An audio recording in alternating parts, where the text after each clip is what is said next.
El crítico de arte, Antonio Espinosa, nos dice que González Camarena, desde los inicios de su aventura muralista en los años 40, buscó distanciarse de las tesis históricas, políticas y sociales sostenidas por los tres grandes.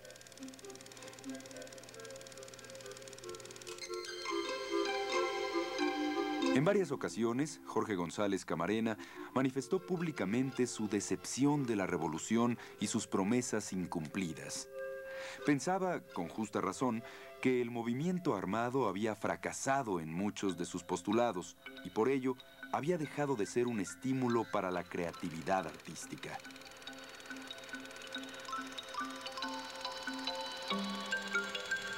En Liberación convergen sus convicciones estéticas y sus ideas políticas. El mural ofrece múltiples posibilidades de lectura visual, aunque hay consenso en que se trata de una interpretación de la esclavitud física y moral del hombre y la mujer, seres capaces de liberarse por medio del conocimiento, de la verdad.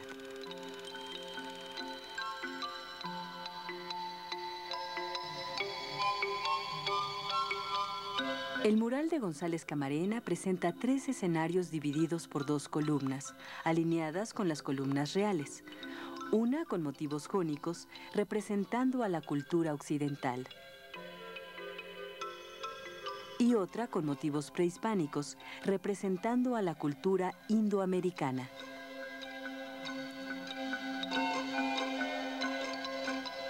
Al lado izquierdo aparece un campesino mexicano yacente en un ataúd.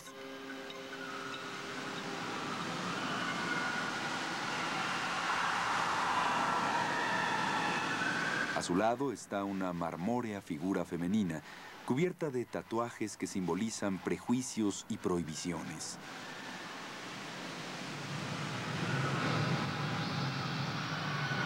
Es la mujer sometida y obligada a ser blanca por los conceptos racistas de la belleza. En el segundo escenario se inicia el proceso de liberación. Un hombre gigantesco con 4 brazos que rompe violentamente sus ataduras, buscando liberarse de lo que parece ser una gran cruz que se hace pedazos, señala Antonio Espinosa. Siguiendo su ejemplo, otros 2 hombres hacen lo propio. Uno desgarra tan furiosamente sus vestiduras que se desuella a sí mismo. Y otro rompe con igual violencia los velos amarillos que cubren su cabeza, su inteligencia.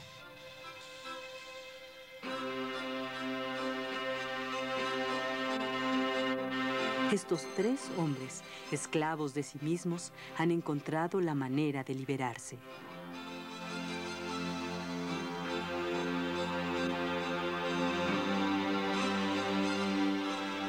En el tercer escenario, aparece la mujer que encarna al mestizaje y ofrece un mensaje universal de libertad. Porta en su mano la semilla del maíz, símbolo de las culturas nacionales.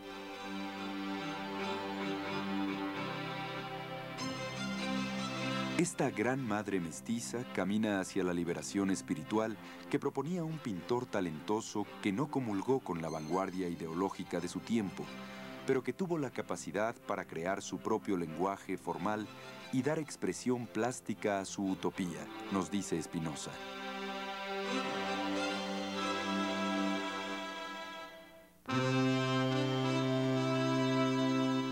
El crítico Agustín Arteaga plantea que al muralismo habría que verlo como punto culminante en nuestra historia del arte. Es también el afán por alcanzar la modernidad artística del país si la entendemos como la primera corriente que rompe de manera definitoria y consciente con una serie de tradiciones plásticas imperantes. Con Rivera, Siqueiros, Orozco y Tamayo, que han sido quizá los artistas mexicanos más significativos del siglo que concluye, el Museo del Palacio de Bellas Artes comenzó su epopeya y consagración.